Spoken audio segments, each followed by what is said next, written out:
zoom and enhance.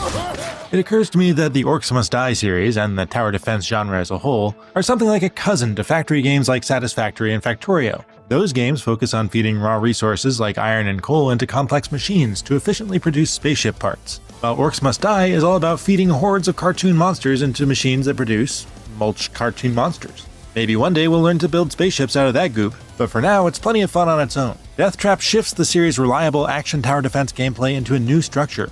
Rather than a linear series of levels to figure out one at a time, we're put through a roguelite-style gauntlet of randomly selected stages, each with a mix of modifiers that can make both you and the orcs more powerful in some sometimes interesting ways. And it's all capped off by a boss fight. Burning through those can be a good challenge, especially with up to 3 friends in the new co-op cap of 4. But, like a lot of run-based games, it does eventually get a little too repetitious and grindy, and not the kind where you're grinding up orcs.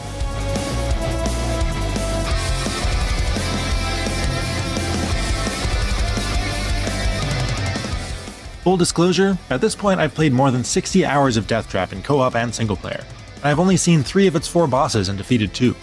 While it's generally IGN's policy to complete a game's content before writing a review, this is one of the rare cases where it's become clear that it's meant to take a very long time to check all the boxes. And also, I've already seen the great majority of what's here. Considering Deathtrap is even lighter on storytelling than Orcs Must Die has traditionally been, I think I can safely tie a bow on this review without grinding my way to a final cutscene. So you're interested in becoming a war mage? Setting out on your first run is as easy as picking a character and diving in, which is a no-brainer because one of the options is a cat with swords. If you're playing co-op and someone else gets to her first, it's understandable that you'd fall back on these other people, and you really can't go too far wrong. After cycling through them all and trying their diverse built-in ability sets, like the tanky bear man, the sniper elf, and the blunderbuss lady with a pet dragon, I settled on Ren the mage as my favorite. Her rifle-like wand has an active reload minigame for bonuses, she summons proximity mines, recharges traps for quicker kills, and conjures 2 clones of herself to attack in triplicate. But it's a strong cast as a whole, even though there's not much by way of a plot beyond kill the orcs for them to act out. Immediately thereafter, you're presented with a choice of 3 maps to tackle, but this comes with a catch that complicates it and, for me, almost always overrides my preference for one map over another. If I'm playing as a sniper, I definitely do not want the one that reduces headshot damage by 50%, because zoomed-in headshots are my whole thing. And when you're playing in co-op, you have to make a group call that screws you all over the least.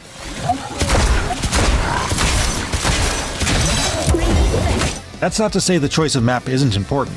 They're mostly fairly large, bigger than what's been standard for the series, but smaller than Orcs Must Die 3's war scenarios.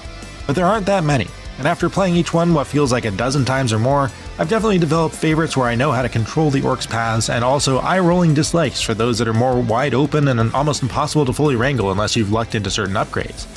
As long as the randomized modifier price isn't too high, I'll usually go for a map where I know I can set up lethal kill zones like these. Those feel like guaranteed wins.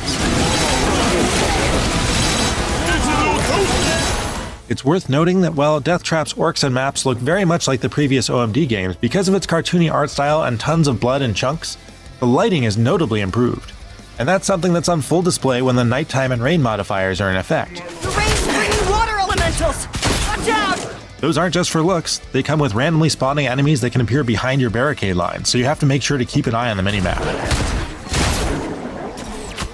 Anyway, if I must though, I'll choose a stage like the Dry Docks map.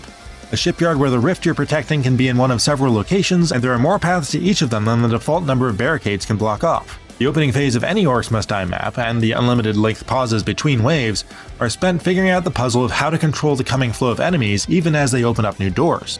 Efficiently obstructing paths is tricky, and there are almost never enough barricades to go around, so you'll often have to make the best of a bad situation and fill any gaps with your own magical bullets. Why not simply buy more barricades, OMD veterans may ask. Well, Deathtrap revamps the way barricades are handled in a fairly radical way. Your team gets a set number that can be placed for free. The catch is that the only way to get more of these is the random upgrades at the end of each wave, and it's far from guaranteed. Overall, I like this change because it's an acknowledgement of how crucial barricades are, but it also serves as the number one way I know if a run is going to go well or not. If I don't luck into at least a few more, or better yet the upgrade that makes the ones I have twice as large, I'm probably going to have a rough time when the going gets tough. My other issue with how barricades are handled is that when you're playing in co-op, the team supply is evenly divided between you and your teammates. It sounds fair, but it's often annoying when you're the person with the plan but have to stop halfway through executing it to call over whoever has barricades left and instruct them on where to place them. So while it makes sense to have traps and cash divided between teammates to encourage you to synergize which death dealers work well together, I feel like barricades would have been much better off as a shared pool.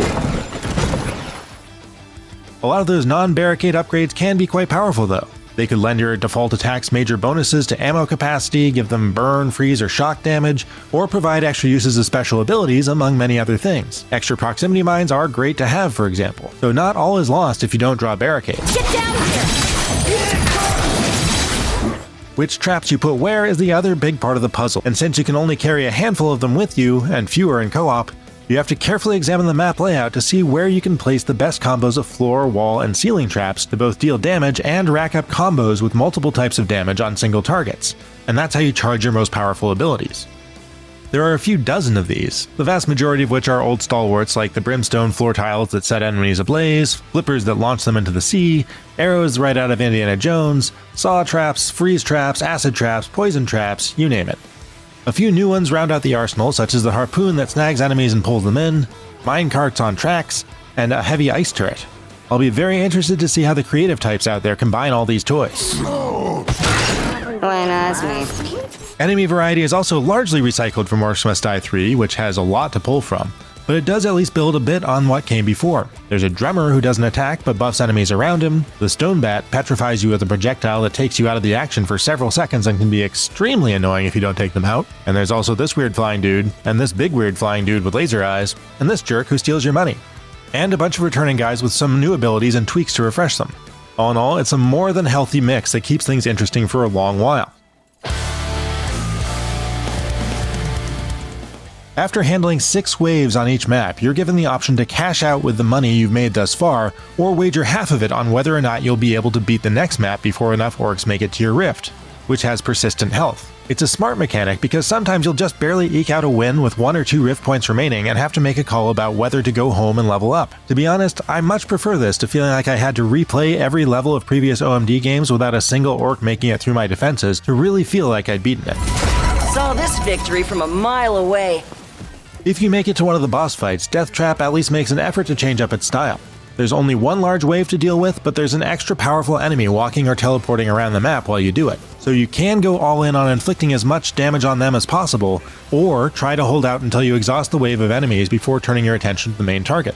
That changes things up, but boss fights don't really turn any major ideas on their heads. Win or lose, you'll return to your fortress and use your cash to buy permanent upgrades that are sometimes meaningful, like the ones to each individual war mage that unlock or amplify abilities, or the ones that let you do plus 50% damage to bosses. Most of them, though, give you an almost imperceptibly incremental improvement to trap damage, speed, or other stats. Those are pretty underwhelming for how expensive they get. What eventually slowed my progress to a crawl was the fact that orcs steadily get stronger and more durable rather than just more numerous as you progress through a run. In the first mission, you'll one-shot most enemies before they can even reach your kill zone. By the 4th or 5th, everything seems to take several headshots to bring down. Sometimes it takes several reloads worth. It gets tiring, frankly, to have my weapons become so ineffective against fodder. All that training. Where did it go? Considering that each run consists of several missions, starting with 3 and going up by 1 every time you beat a boss, runs can get super long too. I've beaten 2 bosses, so I currently have to do 4 missions of 6 waves apiece before the boss fight, and each can take half an hour. That's a long time to wait just to lose. I wish there were a way to skip the first couple missions, which are effectively a foregone conclusion for me now, and go straight to the challenging ones. Also, a 4-player co-op game like this could sure use split screen while they're at it. Orcs Must Die Deathtrap's roguelite spin on the Action Tower Defense series works pretty well. Even if most of its traps and endless parade of highly killable enemies are carried over from past games, the new War Mage's abilities and the combined impact of its randomized modifiers can really shake things up nicely for quite a few runs. Puzzling out how to steer the orcs to their doom and then taking part in the bloody carnage is as much fun here as it is in the rest of the series. I did lose steam due to the slow meta progression and the increasingly long series of missions, where the first ones are too easy and the latter ones got frustrating because of bullet sponge enemies. But of course that was only after a few dozen hours of happily chewing up orcs and spitting them out in both solo and in co-op. For more, check out our reviews of Dynasty Warriors Origins and Marvel